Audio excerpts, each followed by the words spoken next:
Hi, this is Mac with PriceActionTradingSystem.com, and this is going to serve as our chart lesson for Friday, April the 12th. I apologize I didn't get this out earlier on Friday. This is Saturday morning I'm doing this. I had some technical difficulties and could not get connected to get my charts to come up, and I thought maybe it was my computer, but borrowed my trading partner's computer and couldn't connect through his either. So there was something going on yesterday afternoon, either with my connection or at my broker or something. They might have been doing some Friday afternoon after the market closed, something to the servers or something. I don't know. But anyway, I couldn't get on, so that's the reason we didn't do one yesterday. But since we had a limited week, I wanted to have something fresh for, I know a lot of you like to study your charts and study the entries and stuff over the weekend. So since I had a little time this morning, I thought I would do a real quick chart study just to show you what I saw yesterday and what was going on in my mind while I was watching the market. And it was a really good day. It was mostly shorts. I didn't take any longs, but there's two longs there. I was done trading by the time those two longs came along that you'll see that I'll talk about. And but there were two longs that you could have taken, but for the most part, you know, we were looking for shorts yesterday. We had a little correction that lasted. It was more of a trading range, to be honest, but we had kind of a correction that lasted, um, you know, for probably about two. It looks like it started around 9, you know, a little bit before 10 o'clock my time, and it really lasted till up until early afternoon where we sold off again. But we were looking for a retest of the low, and that's why we wanted to continue to stay with the shorts if we could. You know, the trend always takes precedence, and sometimes we forget that when we start getting a correction. And but usually when there's been a major trend line like the one we've got coming down through here, when we get this break, there's going to be a retest at some point. You know, nothing's written in stone, but we know the rules, and you can see it took a little while, but they finally sold it off in the afternoon, and we did make a new low. And we even tested that low before the market closed. So anyway, I'm going to go ahead, and this is just a broad picture so you can see the trend down, then the break of the trend line here, and then the sell off to the new low after the trend line break. And here were the two longs I was talking about, but I'll talk about each trade real quick. Let's back out. And again, this is going to be brief. It's Saturday, and I'm going to go. It's a nice day around here, so I'm going to go enjoy it. But here was our first entry of the day. A classic, it's right after the open, a classic two-legged pull back to the EMA and what was the trend line. And the trend line was really across the closes up here. If you drew it off the first two swings like that right there, you would have easily seen that. That two-legged pull back to the trend line, the EMA, and that's a second entry short. You got a bearish bar, and that was an easy scalp right there. We didn't get any runners on this one. More than likely your runners were stopped out unless you kept your runners above the, and that's another thing. You can keep your runners above the signal bar if you've got a good trend, but that's always risky because if you give it that much room and it comes back and stops you out just before it takes off lower or the market reverses, then you're going to give back all your profits. So I recommend going to break even on your runners. And for anybody listening or watching this video that's new, what we do is we try to go in with multiple contracts, a minimum of at least two. We always scalp out with 4 ticks on one of those contracts, and then we move our stop to break even on the other one, or sometimes I'll even do break even plus 1 so that we still make money on that other contract. But in those cases like this right here where the market takes off, that runner will make you multiple points. So it's just a way to reduce your risk and to give yourself more winners and to improve your winning percentages. And it's, you know, it's an art to it, so study some of our videos and watch. I've got some trade examples of how I do it. And it's always a mixed bag. You never know what's going to happen with the market. And when you think prices are going to bounce, they don't, and you miss out on a good runner. And when you think prices are going to take off like this, they turn around and bounce like they did right here or whatever. So it's always a mixed bag. And if you try, the best technique is to pick one strategy and stay with it all the time, because if you try to pick and choose, you will always get it wrong, and you it's just impossible to pick and choose. So pick one strategy or the other and do that 100% of the time. And because you know the odds are on your side, you're going to make money more often than not. It's the same. It's what I'm always telling people about buying strong support or selling strong resistance, like this up here.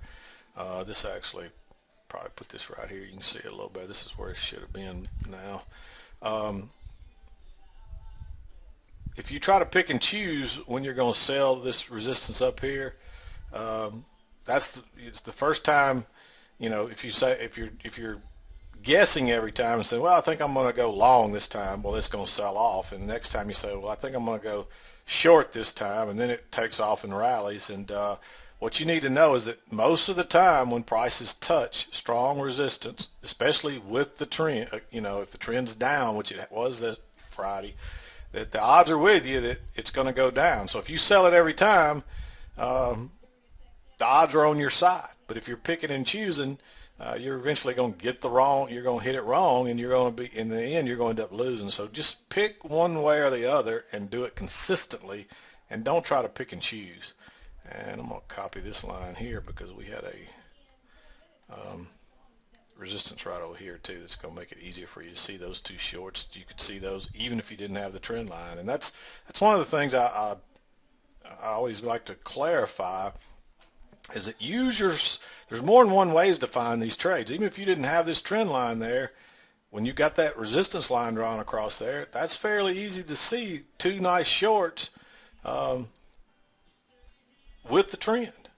And so always draw your trend lines, keep them on there, always draw your support and resistance lines, and it will definitely make your job easier when you're trading and so forth. So but anyway, let's go back. We already talked about this trade. Nice second entry short. This is our classic #1 money-making setup, a two-legged pull back in a trend to the EMA or the trend line, and then boom. And it was a nice entry. Again, you probably didn't get any runners there, but it was an easy point. That was your first point of the day. The next time we came to the trend line, look, same thing. This is really two legs. You got a one leg up, then you got a little two-legged correction, then you got a second leg up, but you had a little trap right here too. So you could have gone long there, but you'd be counter trend trading, so I didn't mark that one, but there was a nice trap right there on a failed second entry short that would have given you another scalp going back to the trend line. And again, I didn't mark it. And you probably had another, you probably had another trend line right down through there. And you see, if you copy that line and move it down, you would have had a good idea where prices were going to reverse every time. So I always try to teach people to make sure that you draw your trend lines, and then you clone it or copy it and try to drag it down to the lower side to try to find the channel, so you can find out where prices are likely to bounce as well. And but anyway, another two-legged pullback to the EMA and trend line. This one's not as clean as this one, but if you went to a bigger chart where there's not as many bars in here, you'd easily see a move up, a pull back, and then another move up. And it's a two-legged. Doesn't matter what size, you know, and I'm not telling you, some people get that confused and they start wanting to watch a little chart and a bigger chart. No, don't. You just watch one single chart, but learn to imagine and be able to picture what this would look like on a bigger chart with less bars. Just combine your bars, and you would see the leg up, the pull back, and the next leg up. And so learn to spot that, but don't go watching multiple charts, because I think all it will do is confuse you. It's hard enough to watch a single chart, much less multiple charts. And some people I know do that, and some people probably have success at it, but it's my opinion that it'll just confuse you. So another second entry short right off the, you know, even if you didn't see the second entry, you should have seen the failed break out of this little congestion here, and the bounce off the trend line for a second entry short here, and boom, and that was a good one. And we got, and your runners probably survived this time, and that's a good, that was a good 4 or 5 point move. This was mine. This is where I made most of my money, right here. And there was actually an entry here. I made a little money off this one. I didn't mark it, but it's there. There's another second entry short right there. This is another two-legged pullback to the trend line again, but it got a little congested there. I didn't mark it, but that was a good trade too if you saw it and took it. So I meant to mention that a minute ago. I got ahead of myself. But there's another nice move. So between those two moves right there, I made about 8 or 10 points yesterday. And that's all you need to make good money. So I did get another trade right here as well. I took a break during this right here and came back and took one more trade. I didn't take any of these. I was done by the day, but I marked them so for those of you that were trading could see them. But here we go. We got another one leg up, a little bit of a pull back here, and then we tried to test this. This is basically just a double top at the EMA in a downtrending market, and it's been pretty weak. So that's a nice setup. And it took it a minute to get going there, but as long as you had your, even if you moved your stop below the high of any bar, you would have survived. You see there's no bar that ticked higher. And just move your stop down all the way, and you finally would have got stopped out right here at, 2 or 3 ticks off the very low, and you got most of that move. And that's how I usually do it. And sometimes you'll get stopped out early doing it that way, but generally, if you just keep moving your stop down on any runners below the high of each bar, look at there, you would have got out right there, just above that bar, almost at the very end of the swing. And you just can't beat doing it that way. And then what is this right here? One leg up, pull back, and a second leg up. So there's a nice two-legged move up. So a second entry short right here. It's a triple top. There's a double top there. So you got strong resistance. It's with the trend. No reason not to take that short right there. That fits every rule multiple ways. And there's another easy scalp. And again, on your runners, if you just kept moving your stop down below, either you may look to exit down here, but since it's been a downtrend day, there's a good chance prices are going to go on lower. So, don't just try to get out, just keep moving your stop down, and you would have got out right here, maybe 3 or 4 ticks off the low again, and you would have gotten most all of that move right there. And that's how I do it, and that's how I try to teach it. So, but there's other ways to manage a trade, and I'll show you different ways on some of the videos, but that's how I would have managed that trade. And then here we go. This is, actually I want to show you this right here. This is something I'm always watching for. There's your first leg, there's the measurement of it, there's your pullback, and then there's your second leg, and that's almost a perfect measured move. We missed it by a tick, but that's because it couldn't break above that resistance right there. The smart traders were all looking to get short right here, and you can see that they won out, and boom, off prices went. The buyers were starting to come in down here. You see all this support all the way across here, and so the buyers are starting to get brave, and they finally got a little mustard going here. But you see they just couldn't win out, and the bears took over again. But we were looking for that retest down. We got our trend line break, and we were looking for a retest, and it took a little while to get going, but they eventually won out. And there's your retest to a new low. And there's a couple, and it looks like there's probably 2 measured legs there. Let's just see. There's the first leg I would call, and then you had a little correction.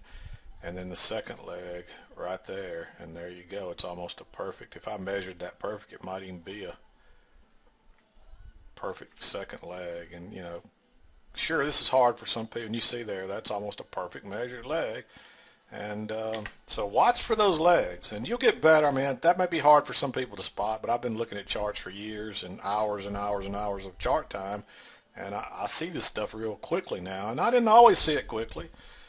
It takes time, and you got to learn it, and it's just like anything. The longer you do it, the better you're going to get at it. The key to it is the only real difference between a lot of traders that make it and don't are the ones that are just persistent. Just like me, I was just persistent. I continued and continued. I had my ups and downs, and but you just continue to battle, and you don't give up, and eventually maybe you make it. And I know that most people run out of money, but that's why I try to tell you, in today's world where you can, where it's so easy to sim trade and it's so realistic, don't trade with your real money if you can't make money on a simulator consistently for 6 months, you're never going to make money trading with real money. That's just a fact. And I'm not, you can argue with me if you want, but that's a fact. If you can't make money on a simulator, you're never going to make money with real money, because even if you can make money on the simulator, it's going to be a little more difficult when you even then when you switch over to real money. So don't jump out there and trade with your trading capital. Wait until you've proven over a long, and I'm not talking about one day or 1 week, I'm talking about several months of being able to consistently trade live, or make money, or be profitable while you're sim trading. So anyway, I got off on a tangent, but let's get back to the chart lesson. You saw that second entry short right there. This is a failed break out of this, above this this trading range we went into. This is a failed break, so that's a great entry. Plus, by now you should have had this little trend line, and you cloned it and carried it up here at the top, and you know it's a failed break. You got resistance up here as well. So there's one trade right there. It's a two-legged move. It's a little more protracted. It's really just a break out of congestion, or this trading range over here is what that is. And then here, you had a long here. Like I said, it's a little risky going long in this kind of market, but if you saw this, there was the trap right here, then this nice bullish bar. So if you went long above that, that was another easy trade, and there was nothing wrong with that, so I marked it. It meets our rules, and then by that time you see the trend line is holding, and this is the first break, so you figure we're probably going to come back up and try to test these highs again, and that's exactly what happened. And by this time it's really looking like a trading range as well. You can see that right there. And so going long off this bottom, this double bottom, is not necessarily a bad thing, but the trend was down. So if you didn't take that one, that's probably smart, because you see prices even then struggle to get back up here to the high, but they got there, and that's generally what will happen. And then you had one more chance right here if you were still trading. This is very late in the day on a Friday, so it's dangerous entering the market. But as you can see, there's a trap right here. So the ones that got food were the guys thinking the market had switched and going long. But we know we're looking for, the phone's ringing off the hook over here, but we know we're looking for a retest of these lows. So we know not to be going long at these highs up here. And that's a great short with the expectation that minimum expectation that we're going to at least probably come back down here and test this low.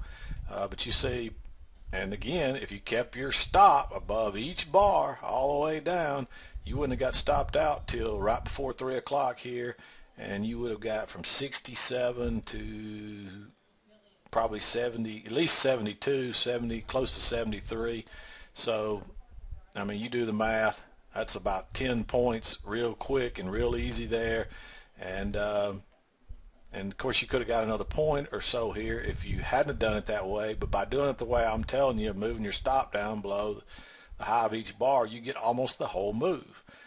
And but I'm gonna wrap it up. We're almost about 18 minutes worth here, so hopefully you had a good trading day Friday, and I'm kind of back to normal here next week. I think everything went great with my wife. We got a positive checkup. I appreciate all the